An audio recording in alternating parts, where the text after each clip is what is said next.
La lanterne d'argent, c'est un atelier de bijouterie, donc c'est plutôt dans le style du bijou contemporain. Donc j'y fais des créations de bijoux en argent principalement, quelques petites notes d'or. Je fais aussi du bijou sur mesure, de la transformation de bijoux anciens et des cours d'initiation à la bijouterie.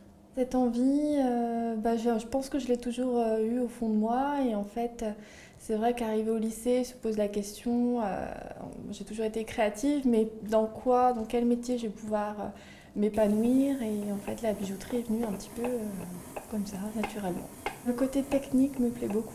Le fait qu'on peut imaginer un bijou et qu'on puisse le faire de A à Z, voilà. Le côté technique et aussi le rapprochement avec le corps. C'est vraiment un objet un peu intime. Le bijou qui me fait vraiment connaître, c'est donc le système pétale d'orange. C'est une petite sphère donc, qui s'ouvre et qui se ferme et que j'ai inventé pendant que j'étais en études dans le cadre d'un concours donc, qui s'appelait Bijoux d'enfance à Baccarat.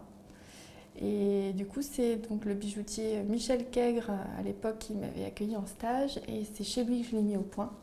Et il s'appelle pétale d'orange parce que c'est parti en fait tout simplement d'une orange. Enfin voilà, j'ai découpé les quartiers d'orange et voilà, on est parti là-dessus pour la création. Dans mes collections, j'ai 6 catégories en fait. Donc il y a les ludiques, parce que j'aime beaucoup le côté système, rivet, que ça s'ouvre, que ça se ferme, voilà, qu'on peut découvrir des choses.